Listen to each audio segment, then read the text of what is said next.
Assalamualaikum warahmatullahi wabarakatuh. Selamat pagi. Assalamualaikum warahmatullahi wabarakatuh. Selamat pagi teman-teman. Semoga Allah terus memberikan keselamatan dan kesehatan bagi kita semua. Baik di saat bekerja maupun tidak saat bekerja ya. Amin. Oke, sebelum kita melakukan toolbox meeting hari ini, mari kita lakukan ritual core value dulu ya. Seperti biasanya. Our value dengan integrity, dedication, dan teamwork yang solid, continuous improvement, kita capai workers quality, life suite. Kama Jaya wow, kerja ikhlas. Oke, terima kasih teman-teman. Sama-sama. Di pagi hari yang cerah ini saya ditunjuk oleh teman saya untuk membawakan tema dari Bulva yang membuat pikiran saya mendung semalam kemarin. Tema itu adalah K3. Udah ada yang tahu K3 itu apa? Belum. Nah, oke, saya lanjut aja ya ke materi saya aja. Ke materi saya ya. K3 adalah singkatan dari keselamatan dan kesehatan kerja. Oke, saya akan coba jelaskan latar belakang K3 ini dulu ya menjadi 3 bagian, yaitu meliputi apa, kenapa, dan bagaimana. Setelah itu baru saya akan jelaskan secara spesifik mengenai esensi dan dari keselamatan kesehatan dan mengenai esensi dari keselamatan dan kesehatan kerja. Oke, yang pertama, apa itu K3? K3 secara umum adalah segala bentuk pemikiran dan upaya penerapan untuk mencegah terjadinya kecelakaan saat bekerja. Yang kedua, mengapa K3 itu penting? Untuk di kontekstual mengapa ini saya bedakan menjadi 2 alasan ya. Yang pertama alasan umum, yang kedua alasan khusus. Yang alasan umumnya saya coba uraikan dulu, nanti di alasan khususnya saya coba minta bantu teman-teman untuk merespon apa itu alasan khusus mengenai mengapa K3 itu penting gitu ya. Oke, saya jelaskan dulu alasan umumnya. Jawabannya adalah sangat penting dan sangat diperlukan di dalam sebuah institusi dan perusahaan manapun. Kenapa begitu? Agar supaya tercipta lingkungan bekerja yang sehat dan aman. Terlepas dari itu, keselamatan dan kesehatan kerja itu adalah hak bagi setiap manusia, baik yang sedang bekerja maupun tidak, dan yang harus terus diperjuangkan setiap harinya. Oke, ini masuk alasan yang kedua, alasan khusus. Saya coba minta bantu teman-teman untuk membantu saya, untuk memberi respon. Mengapa sih K3 itu penting gitu? Saya sudah memilih beberapa orang ya yang tepat untuk menjawab ini. Yang pertama Mas Ivan. Kenapa K3 itu penting di dalam sebuah pekerjaan? Jawab Mas. Karena K3 itu merupakan salah satu upaya untuk mengurangi beberapa kejadian kecelakaan kerja. Oke, jawabannya seperti itu ya. Pak Yono.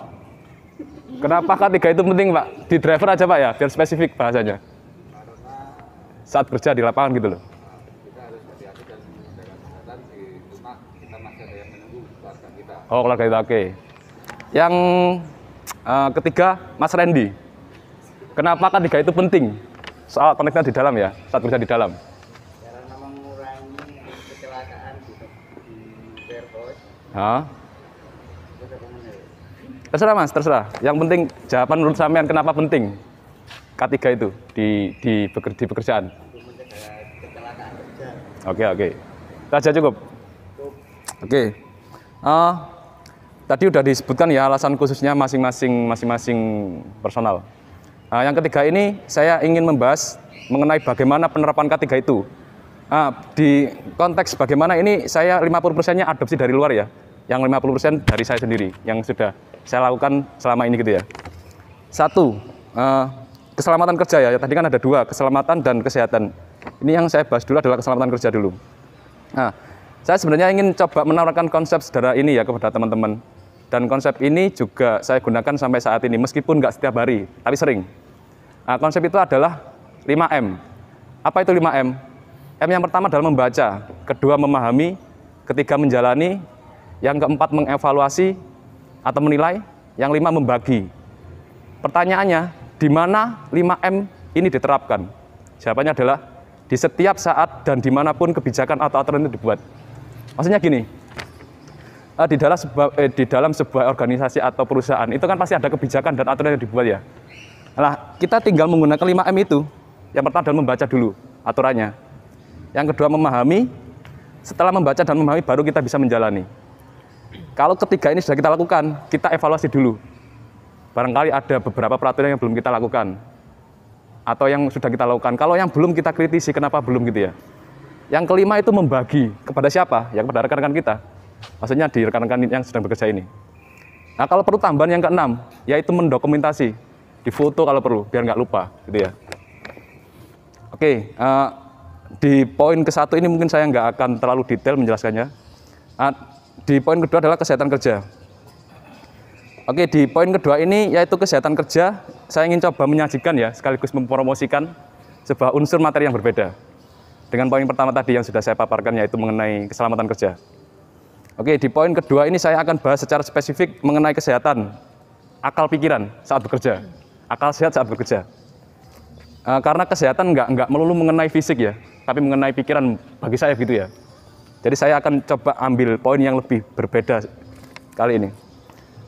Karena unsur ini sangat penting dan sangat berhubungan dengan tema besar saya hari ini.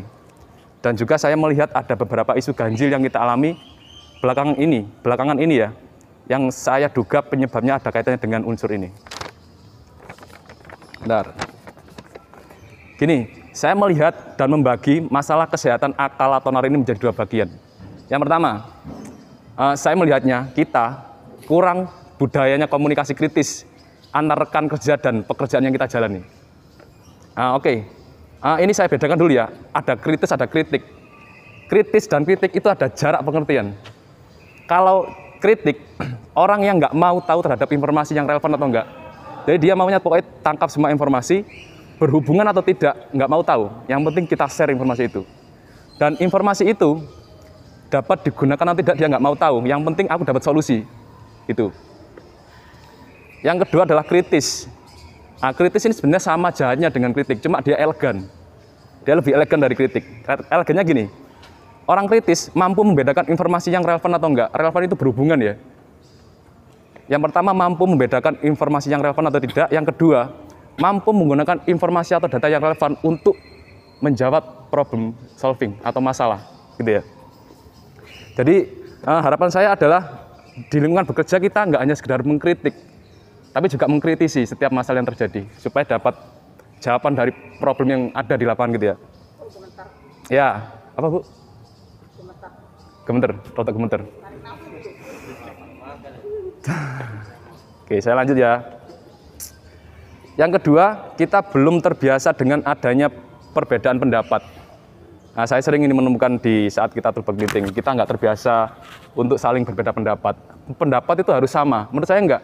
Justru pendapat yang baik itu harus beda, supaya dapat banyak jenis pendapat di situ. Nah, gini, dan saya melihat begini ya, terjadi kesenjangan atau kemacetan dua masalah kesehatan akal tadi. Itu terjadi antara yang bekerja di dalam dan di luar. Saya nggak mau jelaskan spesifik ini, tapi poin saya adalah terjadi yang bekerja di dalam dan di luar. Oke, karena dua unsur masalah kesehatan dalam pekerjaan tadi sudah saya sebutkan, saya juga akan bertanggung jawab untuk mencoba menaruhkan alat untuk mengatasinya. Alat yang pertama adalah logika, yang kedua adalah panca indera. Saya nggak ingin mengajari, tapi saya ingin menyamakan apakah fungsi alat ini sama dengan saya, dengan kalian. Bukan kalian ya, kita semua. Saya takutnya setiap alat yang saya tawarkan ini berbeda-beda fungsinya. Nah, gini, secara umum, logika adalah sebuah alat untuk membuat analisa kesimpulan dari berbagai alasan atau masalah yang ada. Jadi logika itu dia ngumpulin dulu sebuah alasan atau masalah, habis itu dianalisa, dipilah, terus ditarik menjadi kesimpulan. Fungsinya logika seperti itu. Yang kedua adalah panca indera. Panca indera adalah sebuah alat untuk menangkap dan mengkomunikasikan berbagai alasan dan masalah yang ada. Jadi panca indera buat menangkap informasi, logika buat menganalisa, buat membuat kesimpulan, baru kita output, baru kita sampaikan permasalahan tadi atau alasan tadi. Oke ya, dua alat tersebut itu yang sering saya pakai untuk membongkar atau menyelesaikan berbagai jenis persoalan. Nah, jadi gini, coba gini ya, saya berikan contoh yang lebih konkret mengenai dua masalah tadi. Saya dan teman-teman di dalam ini setiap hari bertengkar. Tapi bertengkarnya bukan soal sentimen, argumen. Jadi Gini, logika itu ranahnya adalah benar salah. Jadi nggak ada soal sentimen di situ. Benar salah, jadi harus benar, jangan sampai salah gitu ya. Makanya setiap hari saya, misalnya sama Prima ini, di dalam itu setiap hari bertengkar mengenai data misalnya. Mana yang lebih benar, kenapa kok salah, kenapa bisa begitu, kenapa bisa gini gitu ya. Nah, yang saya harapkan adalah teman-teman di sini semua bisa melakukan atau bisa menggunakan lah paling tidak dua alat ini untuk istilahnya kita dapat berbicara di dalam toolbox meeting, di dalam toolbox meeting, sorry. Saya agak grogi. Gini. Kenapa kok harus bertengkar menggunakan pikiran? Gini. Ini penting sih sebenarnya. Sebenarnya masalah itu kan setiap hari ada toh. Menurut saya ada. Tapi kita cuma sekedar ingin mendapatkan solusi tanpa mengkritisi. Solusi itu adalah solusi menurut saya itu adalah proses dari masalah untuk membuat suatu kesepakatan yang ideal. Jadi solusi itu nggak harus benar sih, tapi ideal, sesuai dengan kesepakatan atau kepentingan yang kita buat gitu ya. Nah, sebenarnya saya ingin menjelaskan ideal itu apa, tapi karena keterbatasan waktu ya saya langsung skip aja ya. Ini saya masuk ke kesimpulan materi saya. Jadi gini, poin saya adalah agar supaya kedepannya kita bisa terus mengaktifkan pikiran kritis dan terbiasa dengan perbedaan pendapat. Nggak apa-apa perbedaan pendapat itu. Dengan siapa? Dengan rekan kerja kita. Kayak gini, saya melihatnya dua problem yang saya uraikan tadi di atas sangat berpengaruh ya dalam kesehatan pikiran kita saat bekerja. Dan jika dibiarkan juga akan mengganggu temannya apa? Keselamatan kerja. Jadi saya mohon untuk benar-benar dipertimbangkan dan dijalankan uraian dari materi saya. Sebelum saya akhiri materi saya membayangkan tim kabinet seru ini nantinya itu menjadi salah satu pemujud doa di setiap pagi kita, di yel-yel kita itu, teamwork yang solid, gitu ya. Ini saya sebenarnya ada ilustrasi ya, tapi sekaligus tidak saya ingin lihat di sini. Dulu itu di zaman Yunani ada sebuah raja yang dianggap bijaksana gitu ya. Nah, setiap malam si raja itu undang satu rakyatnya untuk tidur di ranjang emasnya. Malam-malam si raja itu ngintip. Kalau si rakyat itu tubuhnya lebih panjang dari si ranjang, digergaji kakinya. Kalau si tubuh rakyat itu lebih pendek, ditarik supaya fit and proper terhadap keranjang emasnya. Saya nggak tahu kedepannya siapa yang akan menjadi raja ya, raja Yunani itu. Karena dia layani rakyat itu, tapi dengan ukurannya sendiri. Dia nggak